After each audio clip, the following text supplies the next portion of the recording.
So many eyes, the varieties of Victorian poetry. Before proceeding, I would like to acknowledge a few important writers whom we were not able to cover. Elizabeth Barrett Browning was a very popular poet of the Victorian period, due primarily to her collection of love sonnets from the Portuguese. More recently, her verse novel, Aurora Leigh, has been the subject of critical and scholarly study. The story of a young woman developing into a writer provides us with important insights on the difficulties of women trying to pursue non-traditional roles in a male-dominated society. Its optimism in the face of social change also provides a refreshing counterpoint to the more apprehensive views of the male writers of the period. Rudyard Kipling was an even more popular author whose The Jungle Book and Just So stories are still popular among today's audiences. However, his poems and prose, based on the years he spent stationed in India, provide the reader with an important, if somewhat biased, view of British colonialism on the Asian continent.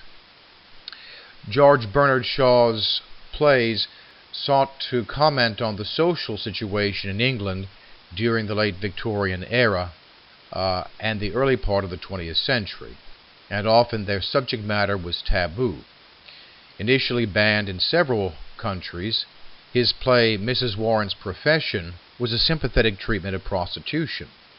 Ironically, his most popular play, Pygmalion, which satirized Victorian class consciousness and the oppression of women, was eventually adapted almost word for word as a musical, My Fair Lady, a Broadway smash, and eventually an Oscar-winning film, helped, of course, by a radically transformed ending. Finally, Charles Dickens is owed an apology not from me, but from the editors of the book, who included only two small pieces from the most popular and enduring novelists of the Victorian era. Though he was a self-consciously popular writer whose novel lengths were often due to being paid by the word, he created vivid descriptions of lower-class life in London during the period. I wish we had time for all these writers, but since we don't, let's proceed. I will treat the authors in chronological order, although in the introductory presentation on the Victorian era, I treated them thematically. To say that Robert Browning was an innovative poet would be greatly understating the influence he has exerted on English language poetry from his time until the present. His most innovative works employ the dramatic monologue, which presents a dramatic situation through the psychological perspective of a single individual. Browning's great accomplishment, besides examining how the consciousness functions, is to use his poetic technique to explore the distance that exists between reality and the way the mind perceives it. There are always gaps between the speaker's presentation of a situation and the situation itself, and Browning forces the reader to fill in those gaps in order to understand the whole story, thus deliberately forcing the reader to be aware of his or her mind's function in the act of reading. This insight would later be developed by many artists in the 20th century. In the soliloquy of the Spanish cloister, the speaker, who is talking to no one in particular that we can tell, thinks he is providing us with an objective description of Brother Lawrence. But as the reader discovers, the unnamed monk is actually, though not intentionally, providing us with a portrait of himself. Once the reader discovers the gap between Brother Lawrence as an individual outside the speaker's mind and the mind through which we are looking at him, the reader realizes that the mind of the speaker can never provide an objective view, and that all the reader can know is the irritation and irrational hatred the speaker has for Brother Lawrence. In the end, and this is what's fascinating about the poem, and scary, in the end, the poem leaves the reader questioning, do we ever actually see reality, or do we only see what our mind shows us? My Last Touch is similar, but in it, Browning exposes how language informs and is informed by the mind. In the process, the dramatic situation is not fully presented to us until the last few lines of the poem, and once it is, we are obliged to go back to the beginning to understand how the speaker is using the language of the poem. Initially, he appears to be showing off a valuable piece of artwork, which is also a portrait of his late wife. He verbally admires the work of art and then moves on to its subject, a woman who, to the reader, appears lovely, kind, happy, and friendly, all qualities we admire. The Duke, however, does not. She treated everyone the way she treated the Duke, but in the Duke's mind, she treated him the way she treated everyone. There was nothing special about his treatment or her treatment of him. As a result, though he never actually says it, he has her killed.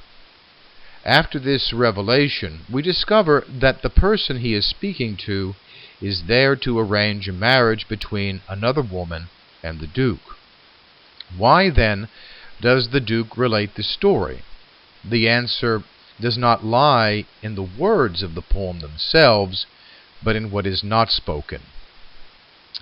Without actually incriminating himself in his late wife's death, or making any threats toward his future wife, based on what the Duke says within the dramatic situation, the Duke is very clearly communicating a message to his future bride about the behavior the Duke expects from her, and the consequences if she fails to fulfill his expectations.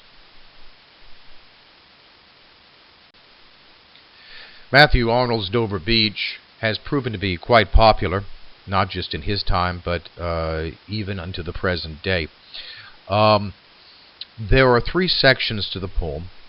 The first is what seems to be initially a description of the sea off the coast of Dover, and I have an image of Dover here. And he's, of course, speaking to a woman. So we know what the dramatic situation is. He and a woman are looking out over the English Channel towards Calais in France, which is only a few miles, so you can actually see the lights of Calais from the shores of Dover. In the second section, we have very learned reference. I combined both the second and third stanzas in the second section. We have a reference to classical literature in Sophocles, and then a reference to the medieval culture in the third stanza, in which Arnold then becomes philosophical about the scene that he's seeing. And then we have this final, highly pessimistic statement at the very end in the fourth stanza. How is this an example of a Victorian era cultural pessimism, as we've talked about? And Arnold certainly is quite the cultural pessimist. Very simple. This is supposed to be a love poem, but notice that for Arnold, the situation of love is completely incidental to his assessment of the historical development of Western civilization until the present. And we know this because he speaks to her twice, but the majority of the poem is focused on a meditation on the transience of faith in this case. And of course, you would expect that in a profession of love, the speaker might profess something like being true, the idea of fidelity of faith, and yet what Arnold is doing here is listening to the roar of the ocean, the grating of the ocean, and it brings, as he says here, the eternal note of sadness in. Um, and so and the key passage here is in the third stanza, where he discusses the sea of faith. And here he's talking, of course, about Christianity, and he's talking about the Middle Ages.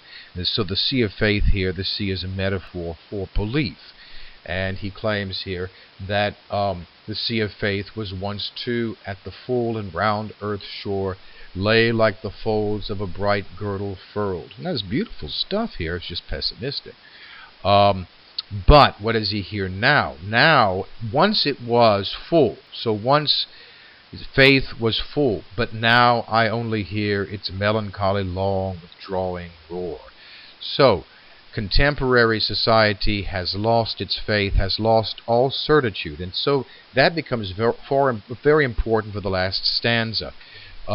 He says, "Our love, let us be true to one another." So that seems like a typical love poem statement, except that the reason he gives is that nothing else in the world is true. He says, the world hath neither really joy, nor love, nor light, nor certitude, nor peace, nor help for pain. And we are here as on a darkling plain, swept with confused alarms of struggle and flight, where ignorant armies clash by night. So this is Arnold's view. Society, far from the progress that many other Victorians were seeing, is growing away from the certitudes and from the values that once gave human life and its activities meaning. And what we're left with, if it looks beautiful, if it looks various, if it looks new, it is all an illusion. The truth behind whatever beauty we might see is a darkness, a darkling plain, confusion, strife, war, and a complete lack of certitude. So here, a fine example, a beautiful poem, pessimistic nonetheless. Dante Gabriel Rossetti's poetry, which I do really like, and I do highly recommend all of the sonnets in The House of Life. But his poetry is marked by a great technical virtuosity. But he's also, of course, an artist, and we see here the painting that goes with the poem that we're about to discuss, Soul's Beauty. But I need to discuss both Soul's Beauty and Body's Beauty, which in Book of Life are back to back. I need to discuss them kind of together. What we have are two visions of femininity. Okay, and the first is, and I'm going to incorporate a term that's very, very commonly used in social criticism, in psychology, etc.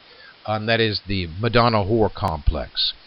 There has been a theory it's been around for a very long time, that men tend to look at women in one of two archetypal, or if you want, stereotypical ways. One as the Madonna, the mother figure, the mother of Jesus, Mary, right? Virginal, beautiful, loving, protective, etc.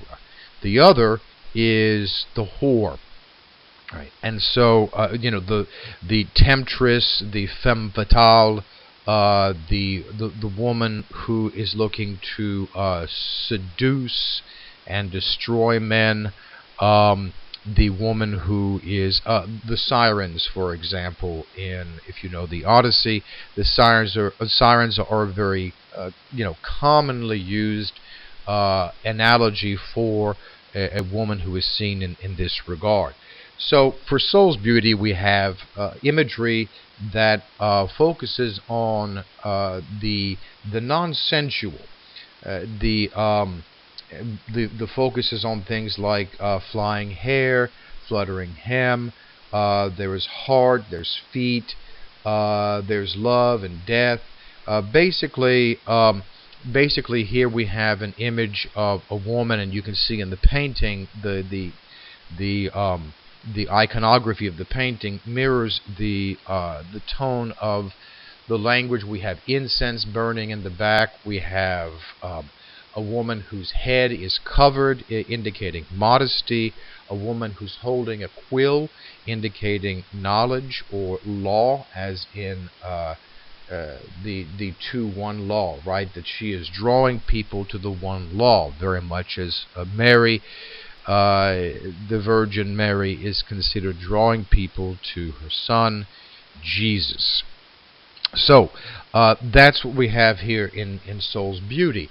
The more important thing, and this is of course where things become difficult in such a short presentation, is to go into depth and to appreciate Rossetti's luxurious language. But here, notice too, there's a difference between the kind of language we were seeing with the Romantics and this kind of language here, where it's almost as though Rossetti is more concerned about the language, about the music of the poetry, than he is about the subject matter, and we'll see more of that later. Now, in the next poem, we'll see, I think, a more convincing poem, one that really does have something that it's trying to communicate. Granted, it is a vision of the dark side of the stereotypical or archetypal woman, and that is the quote-unquote whore, or the quote-unquote dark woman.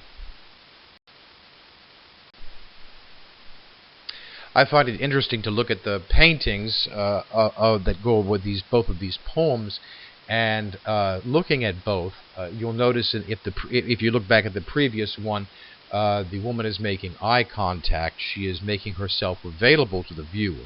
Here, though, with Body's Beauty, notice that the woman is in a state of undress.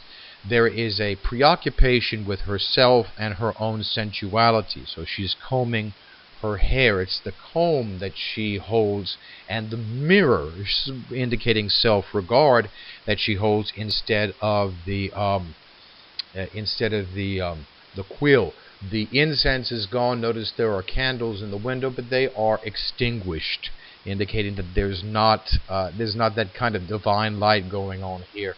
And again, lots of flowers, which are symbolic for both beauty, but also a kind of sensual beauty, a kind of sexuality. And in fact, this woman is a very sensual woman, a very sexual woman. But she is not making eye contact, because this vision of the whore is one in which men are supposed to look at and to desire, but in a different way. One in which she has become a pure object.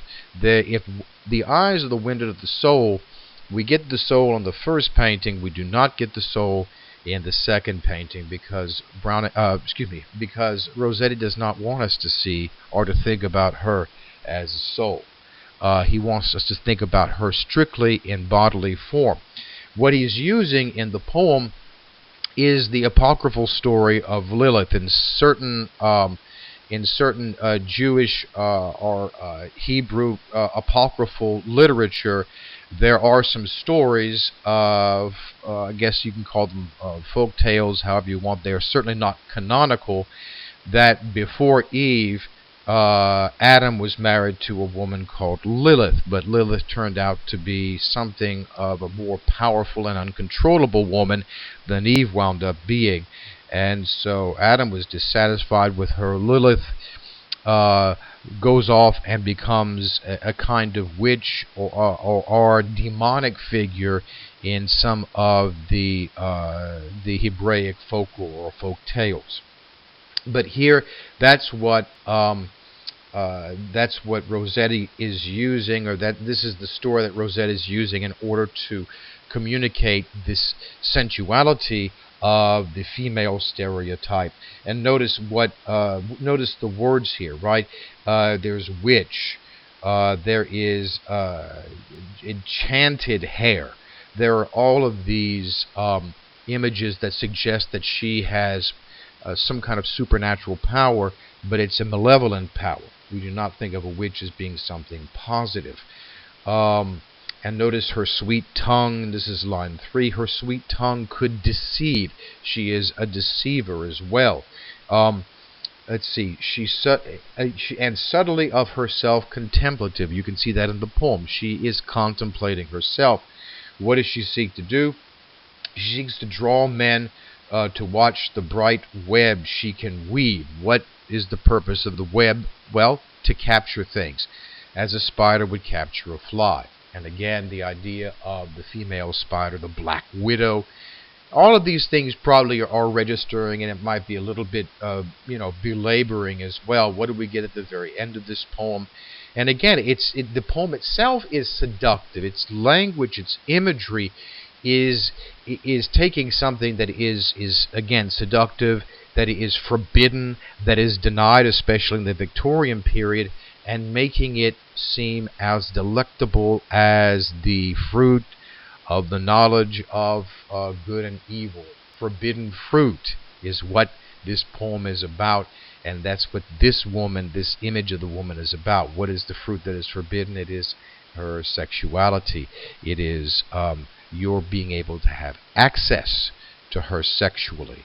And what happens if you do fall prey for this? Well, in all of these type of dark women archetypes, the same thing happens. It will be your destruction. Your neck will be broken, and around your heart will be one strangling golden hair. The poetry of Christina Rossetti, in hindsight, feels very modern and at the same time very classical. There is not the kind of ornate language that we find in her brother, nor in many of the other poets, especially, as we'll see in a little bit, Gerard Manley Hopkins. Nevertheless, the quality that we find throughout the poems is one of mourning. There's a kind of melancholy, I shouldn't say mourning, but melancholy in her poetry that it is common to work of the Victorian period.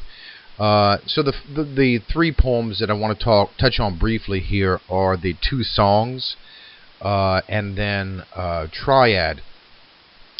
What's interesting, of course, is that she is our first female voice, really, so far this semester. And what we see in these poems is her commentary, in many respects, not in the second song, but in Song and Triad, her commentary on the situation involving women. And so the first song, beautifully structured, we have a first stanza in which the imagery underscores the theme, or I guess the emotion of hope that is attributed to this woman who is being spoken of. And so we have the stream, which of course is the moving water. We have the fishes, they're leaping and playing, and this takes place in the sun. All of these things we attribute to hope, to optimism, to happiness, which I assume is what the person here, the woman in question, is hoping for. On the other hand, in the second stanza, we have sorrow. We have weeping. Instead of the sun, we have the moon. We have shadowy beams. Instead of fishes leaping up, we have the blossoms that are falling into the stream, and their falling is described as a weeping. So here we have the imagery that underscores a kind of mourning. Now, what does all of this mean? Well, we get to the third stanza, and in the first two lines of the stanza, we learn about the person who is speaking, the person who is in the second stanza, and that she is weeping for memory, for something that is lost, something in the past, whereas the woman who is depicted in the first stanza is singing for hope. So we have memory, which is the past, we have hope, which is the future, and yet in the end what is the result of both of these women living in times other than the present? It is basically barrenness, right? The tears, the sorrow, swallowed by the sea, so they come to no avail, regretting the past, and yet hoping for the future also has no fruition, because these songs die on the air. It is at once harsh, and yet in its delicacy of structure also very beautiful. Song I'm not going to say too much about, aside from the fact that it contradicts the kind of traditional idea of love beyond the grave. In a triad, we have three women, and here I think is the most feminist, I suppose, of all of the poems. We have three women who are singing of love, and yet in the end, all of them wind up short of life, because this is the way I take this poem.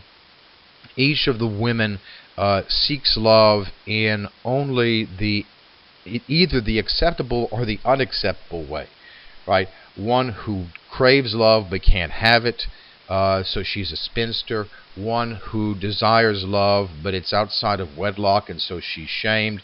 And one who wants marriage and gets marriage, and she becomes fattened like a bee.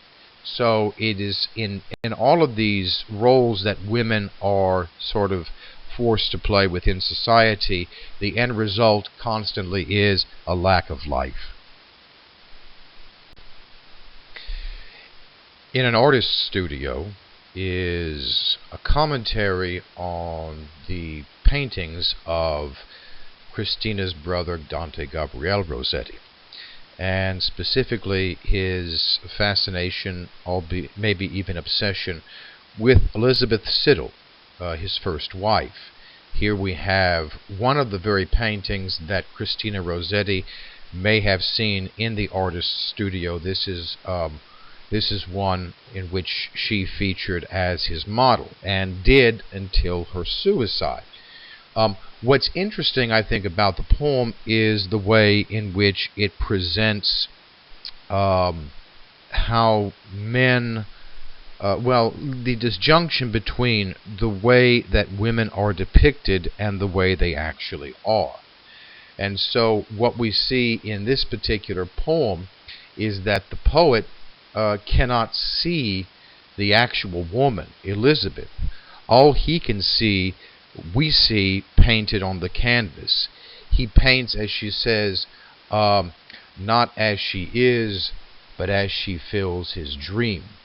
And so, regardless of the various types of figures that he paints, a saint or an angel, or whatever the case may be, a nameless girl in freshest summer greens, a queen in opal, all of these things that she mentions here, they are, despite the fact that they are supposed to be different women, he sees all the women the same. And in fact, he cannot even see the varieties of his own wife. He doesn't see, right, her wan with waiting, not, or with sorrow dim. Instead, what he sees is how she was, right, not how she is, but was when hope shone bright in better times, not as she is, but as she fills his dreams. And so this is very typical. This is a typical feminist accusation of the way in which men present women in both the visual arts and in their poetry, that they don't actually present the actual woman, they present an image or a stereotype or an archetype of the woman. Well, I couldn't leave out Swinburne, and I'm not going to spend a lot of time talking about Hermaphroditus. For one thing, to talk about Hermaphroditus is to kind of ruin Hermaphroditus, because when you begin to talk about it, especially as you would in a class like this, in a survey class, you kind of destroy its spell, because you start looking for elements or qualities that conform to the characteristics of a particular period in in a given period in the history of English literature, in this case the Victorian period, and I will talk about that. But in terms of really looking at the poem in depth, there's really not a lot to say about it. This is one of the accusations that's been leveled at Swinburne, is that despite the fact that, or because of the fact that he was a master technician, and he is, this poem is absolutely beautiful. It's beautiful to read, it's beautiful to listen to, it's lush, and yet in the end, what does it produce? Where does it take us? It really doesn't take us anywhere whatsoever. Now, maybe to give Swinburne some credit here as an artist, and I think we have to do that, maybe that is the point, because he is talking about this figure from Greek mythology, Hermaphroditus, who was both male and female. He is writing about this particular statue that you can see here in the Louvre that shows the figure, the person of Hermaphroditus, with both female breasts and male genitalia. So then, why is he writing about this? Well, it is an opportunity to focus on sensuality. We've seen this being a recurring thing. We saw this with Rossetti as well. The rejection of higher purposes in many respects to bask in or to engage in physical sensuality and eroticism. But because Hermaphroditus is both male and female, Hermaphroditus, as the poem tells us, is really barren. This is a figure that cannot bring forth love because there's no one to love. Because the person, the figure, is both male and female, the figure cannot direct its attention to either sex, because you're expecting, either opposite or maybe similar, but you're expecting one sex to be apparent in the figure of the person that you're loving or who's loving you. And of course, more to the point with Swinburne, who did love to write about the shocking and deviant material, writing about someone with dual sexuality is of course deviant, and it does fly in the face of the Victorian morals of the time. The poem, like the figure, is beauty without goal, and I think this goes towards the art for art's sake, or the aesthetic movement of which Swinburne was a part. Swinburne did not believe that poems should yield any kind of moral edification, that they shouldn't have any kind of instructional value. They should be, like the statue itself, simply something to enjoy and to admire. And so this poem resists interpretation, resists any kind of ideas being placed upon it deliberately, because what Swinburne is trying to do is to simply draw attention to the beauty of the poem itself without any other kind of ideational or theoretical underpinning. So here is a very fine example of this. If Gerard Manley Hopkins feels to you unusual in among the Victorian writers that we've been looking at, he is not just in his confident spirituality, but also in his style, which is radically different from anything that had been written before him, and still feels fairly radical in many respects. He's had his work was not published in his lifetime. I think only one poem was published in a very small Jesuit journal, and otherwise, though, he did have poets who were friends, including one who became the Poet Laureate of England, and eventually saw to Hopkins's publication, the publication of Hopkins's poems in the 1920s, mind you, after World War I. He was essentially unread during the Victorian period, during his own lifetime, and died without knowing that he is now considered to be, or that he would be considered to be eventually, one of the greatest English poets of the 19th century, and really one of the most popular poets in all of English literature. But he's a poet that's difficult to read because of certain techniques that he engages in. He engages first off in archaic language. He engages in neologisms, which are invented words. He uses a lot of hyphenated words. He uses words outside of their normal syntactical meaning, so he may use a noun as a verb or a verb as a noun. He may not put things properly into traditional syntactical relationships, forcing the reader to make the connections. And, of course, he writes in what he calls sprung rhythm, which means that there is a traditional set number of stresses in each of his lines. However, the location and arrangement of those stresses is very random. So something like "the world is charged with the grandeur of God" feels fairly regular. But something like "why do men now not reck his rod" is very irregular, where he has all of these stresses appearing back to back to back to back.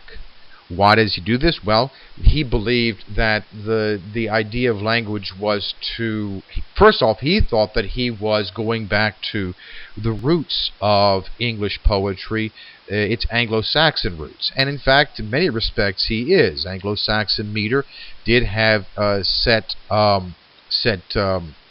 stresses, but there were no particular locations, and there could be any number of syllables in an Anglo-Saxon line, provided that it had the requisite number of stresses. Also, Anglo-Saxon makes use of heavily makes use of alliteration, and so does Hopkins, right? So the grandeur of God, flame out like shining from shook, foil, gathers, greatness, wreck, rod.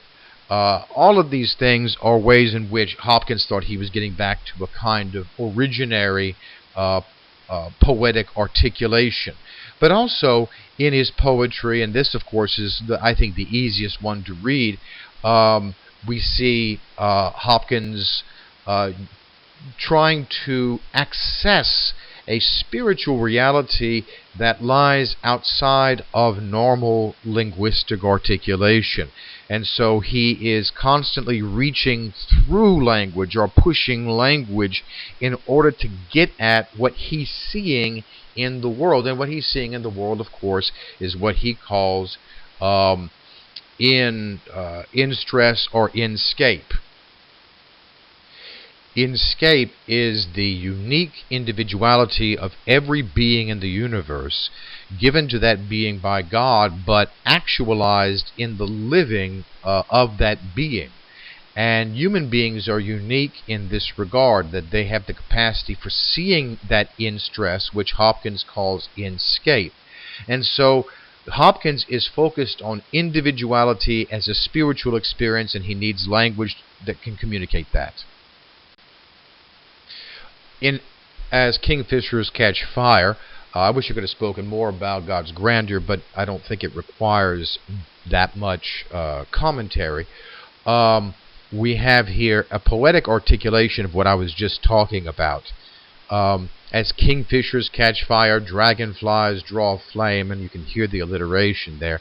As tumbled over rim and roundy wells, stones ring, each like each tucked string tells, each hung bell's bow swung finds tongue to fling out broad its name.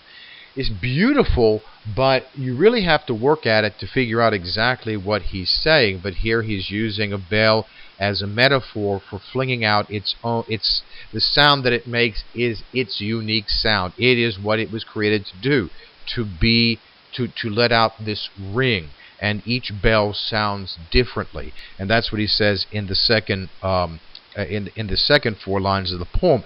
Each mortal thing does one thing and the same, deals out that being indoors each one dwells. Now that's difficult to make some syntactical sense of, because he's torturing it in many respects so he can get the sonic, the musical quality that he's looking for. He's trying to make language do what language was not intended to do. But he's also trying to make each poem unique. So that's also part of his philosophy. But what he's saying here is that everything does the same thing. It deals out, it releases, it flings out what is inside of itself. And what does he say that is?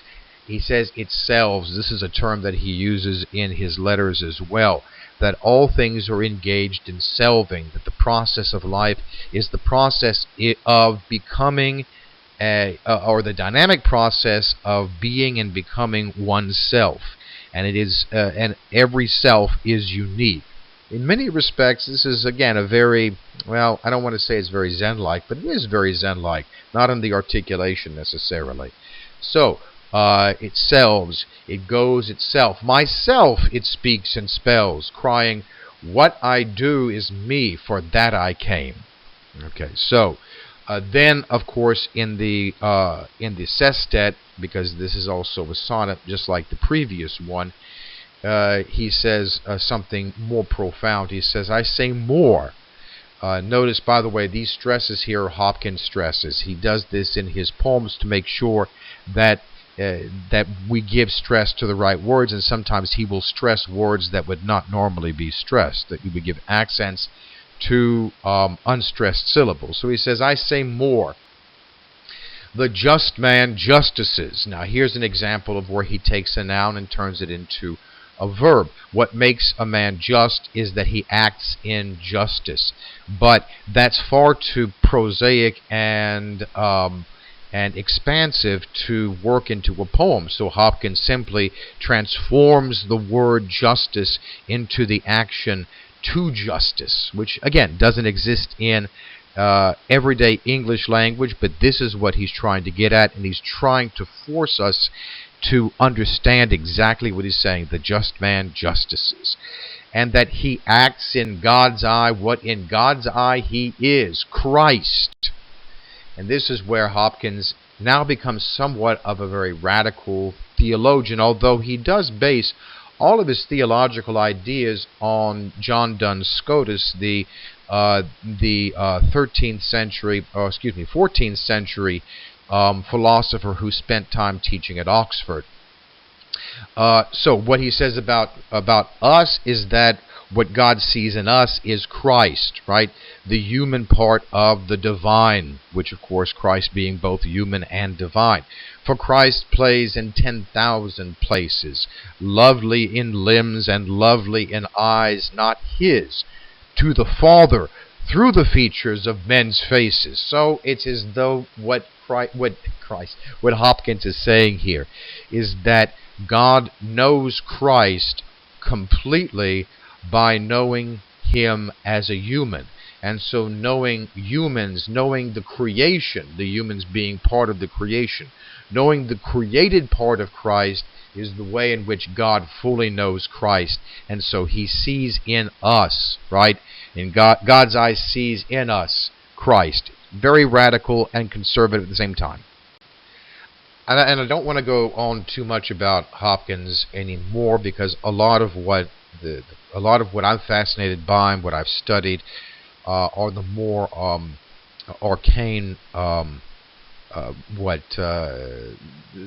guess, poetic forms, poetic theory, the poetics of the way in which Hopkins constructs his poem. But I just wanted to point out some, again, why he's difficult. Well, look what he's doing here. First of all, he's splitting a word at the end of the line. That was really not done prior to Hopkins, and really not until the 20th century, and you don't even see it done nowadays. It's still considered to be bad writing, but Hopkins can get away with it. And so, of course, we have the repetition of morning, mornings, minion. We have dumb, daylight, dauphin, dapple, dawn, drawn. So we're really getting this alliteration. We're getting this explosion of sounds that Hopkins is forcing out of the language. And my theory, of course, is that he's forcing the sonic aspects of language because it's the sonic aspects of language that constitute poetry.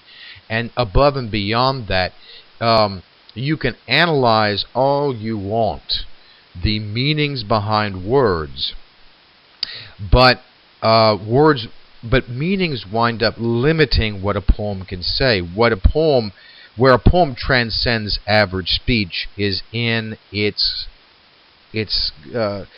ability to, like the bell in As Kingfishers Catch Fire, like the bell, it transcends itself when it is able to sound out itself. And I think that's what Hopkins is doing with this alliteration and with the albeit unorthodox yet nevertheless conforming use of the hyphens in dappled on drawn. He wants you to see the falcon not just as a dappled falcon, not just as a falcon that is drawn by dawn, right? As though he were a carriage. And of course the falcon here is a symbol of Christ, as though all of creation were the horses pulling the falcon as a symbol of Christ, but also as the falcon himself, because this is how Hopkins sees things. He sees the falcon both as uniquely itself, selving, but the process of selving is ultimately the process of the revelation of Christ in the figure of the falcon. I know, it's kind of difficult stuff. But he doesn't want us to see the falcon as a dappled falcon and as a dawn-drawn falcon. He wants us to see its dappledness and its dawn-drawnness as all one and the same thing. Seeing the falcon, as you see here in this picture, in the morning light, flying, seeing simultaneously the flashing of the sunlight on it, the dawn, and the what the sunlight flashes, the dappling, the markings, the dappling of the falcon. All of these things work together. You can't see the dappling without the light, and the light itself is meaningless without the dappling. So they are not working one upon the other, but they are working simultaneously, and they become a unity.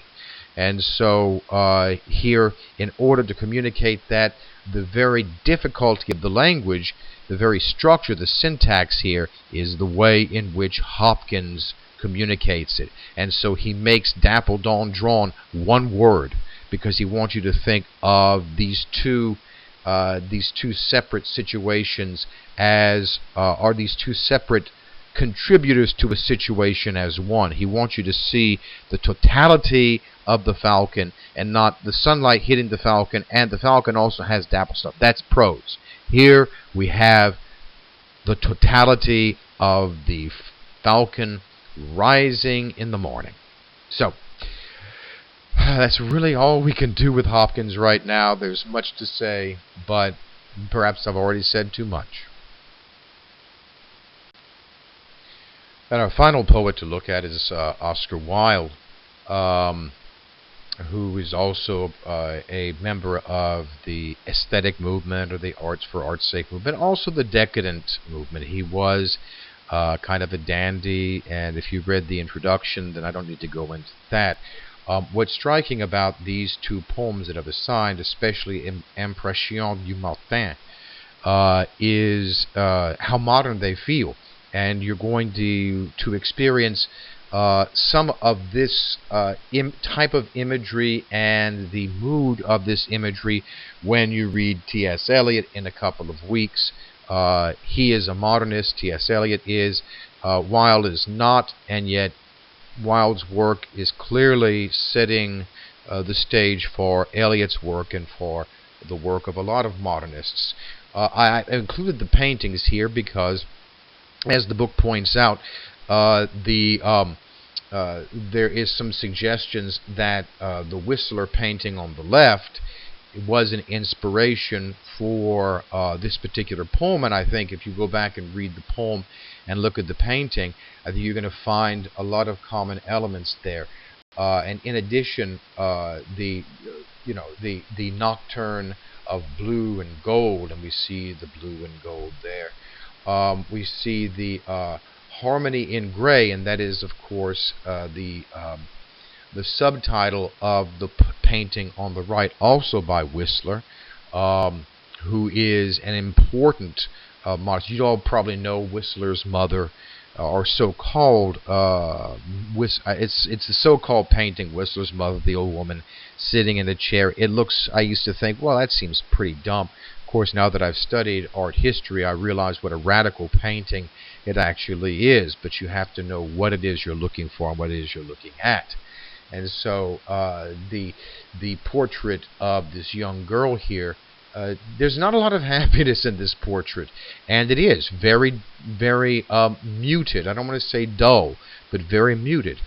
Gray and green, and the idea of gray and green being harmony, that is not something that people would have thought even at the beginning of the 19th century. But here at the end, when traditional artistic values are being challenged, you're going to get something like this. This would not have been loved 50 years prior to its painting. The description of the poem is an urban description, and we get things like the yellow fog came creeping down. Well, the yellow fog is something Eliot will use later. Obviously, the yellow fog, there's something wrong with it. There's something wrong there. And why is the fog yellow? Well, the fog's yellow because of all of the charcoal, or excuse me, the coal smoke in the air. And remember, at this time, all heating was done via coal. So the fog itself is not this kind of beautiful fog that you sometimes see in romantic poetry or romantic paintings, but a kind of tainted or corrupted fog. And in fact, the whole poem gives us a kind of sense of corruption. It's cold, it's chill, there's creeping, there's shadows. The comparison of St. Paul's Cathedral to a bubble is very unromantic. And then the street comes to life. We've got country wagons, and it looks like a bird has flown up, and it seems like things are getting better. The light is coming, and then at the very end, we get the image of this woman who is alone. Daylight is kissing her wan hair. She's beneath a gas lamp's flare, and she has lips of flame and heart of stone. Lips of flame means that she's painted. Heart of stone means she doesn't love. What is this person? We don't know, but I think it's pretty clear to say it's a prostitute. And so, despite the fact that the morning is rising on this scene, it's an urban scene full of all of the ugliness of urban life. And again, this is not something you would have seen in the Romantic period. It is something that shows a certain anxiety towards the urbanization of London, specifically in this particular poem. And now we turn to the harlot's house. Even the subject matter itself tells you that we are in a very different world. Here, Wilde is writing about the house of a prostitute, and what the speaker and the speaker's lover, I suppose, for lack of a better term, but a woman, are seeing outside the house. They're seeing the silhouettes of the activity in the house. And the activity is described as both alluring and revolting at the same time. This is pure decadence here. The activities are carnal. There is no pretense towards any kind of romance, romanticism, anything like love, anything like beauty, art, truth, all of that stuff that we looked at with the Romantics. Here, instead, it is pure, I don't want to say dirty fun, But in many respects, that is a good way to put it. It is purely self-indulgent, carnal, um, physical lust, as he says, and a celebration of that. And from the perspective of the street, not taking part in it, everything looks like a marionette or a puppet. It doesn't look real. It looks dead. And yet the situation is alluring enough that as he says, then turning to my love, I said, the dead are dancing with the dead, the dust is whirling with the dust. And at the end of the 19th century, with with progress leading eventually towards World War I, with the complete, I guess, erosion over the course of the century of traditional values. And when I say traditional values, I'm not talking about the way it's used nowadays in politics. Okay, I'm talking about things like certain kinds of, well, I mean, in some ways, I guess I am talking a little bit about that, but I'm talking about the erosion of certitude, peace, help for pain, beauty, love, truth, high-mindedness. I think that's the best way to put it. A kind of refined high-mindedness that I believe Europe really saw itself as embodying. It saw itself as being, as England did in relation to its colonies, it saw itself as being so much more civilized and refined. And yet here we get an image of what's actually going on in this particular civilized city of London, the capital of the world at this time.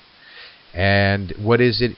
It's the dead are dancing with the dead. There's a sense that everything has come to an end. There is decay.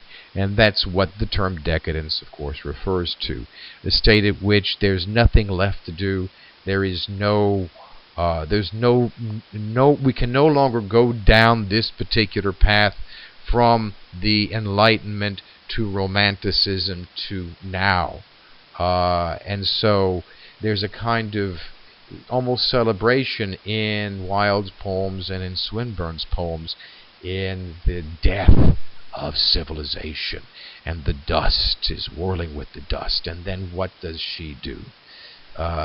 She goes into the house. She rejects love, right? She rejects all of this high-minded stuff and lets herself go into the debauchery of this lustful, orgiastic party that she's only been seeing it as shadows. So as he says, love passed into the house of lust. I hope I haven't sounded too dramatic about this, but this is a poem that I've really come to like over the past few weeks when I've really looked at it. So it does also, both of these poems really do set the table for what we can expect. A lot of what we can expect when we get to modernism, and I'll talk about that at the end of the presentation. And then I want to end, this is not the last slide, but I want to end our discussion of the reading with this excerpt from the conclusion to Studies in the History of the Renaissance by Walter Pater. His writings, whether he liked them or whether he liked this or not, became a huge influence upon Swinburne, upon Wilde, and a lot of artists, because what he seemed to be doing was, in many respects, making the cultural case for art's sake. But what I want to focus on, and again, I have this entire thing, which is significant, and believe me, you'll see something about this on the final.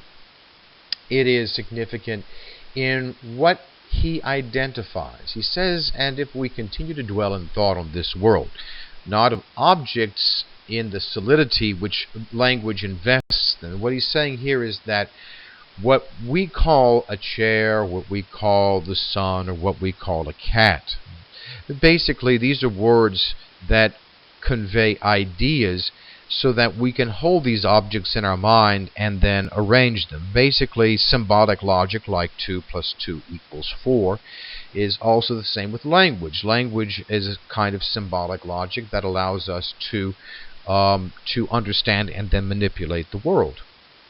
What he's saying, though, is things as they are, as they exist outside of language, are not solid. That they are, again, in Zen Buddhism, you'd say that they are empty. They don't have the kind of limitations that language and mental ideas or mental constructs invest in them. And that's what he's saying here. If we continue to dwell in thought on this world, not of objects in the solidity with which language invests them, but of impressions, unstable, flickering, inconstant, which burn and are extinguished with our consciousness of them, it contracts, meaning the mind, our experience, contracts still further. The whole scope of observation is dwarfed into the narrow chamber of the individual mind. Experience, already reduced to a group of impressions, is ringed round for each one of us by that thick wall of personality through which no real voice has ever pierced on its way to us, or from us to that which we can only conjecture to be without. Every one of those impressions is the impression of the individual in his isolation, each mind keeping as a solitary prisoner its own dream of a world. Why do I bring this up? The Romantics emphasized individuality, and at the beginning of the century, they emphasized that the highest good was to actualize your own individuality, if you remember back a few weeks ago. Where does this take us, though? If we play out this emphasis on the individual, of the individual expressing himself or herself, of seeing the world in his way or her way, what ultimately are we left with? Well, I think Pater takes it to its logical conclusion. If we really emphasize the individual and the individual's way of seeing the world and the individual's way of understanding the world, then what are we left with? We're left with no world. We're left instead with a bunch of individuals who see what they think is the world, but it's not really the world. They see their impressions, they see their opinions, they see their ideas about what lies outside them, but they don't ever actually see what's outside them. And the end result of this cult of the individual is very simple, right? Individualism is isolation. And what the individual experiences is a dream of a world, but not the real world. And that each mind is prisoner of its own solitary experience. This is in many respects the final blow, I think, even though that's not the way that most people read this in terms of the effect on the development of British literature or history of ideas, but I think that this and other ideas like this articulate the end of traditional Western civilization. Because if Western civilization in its traditional form has not ended, how do you explain this? Jackson Pollock's one, number 31, painted in 1950. I've seen this in person. It is a vast canvas. Probably the length and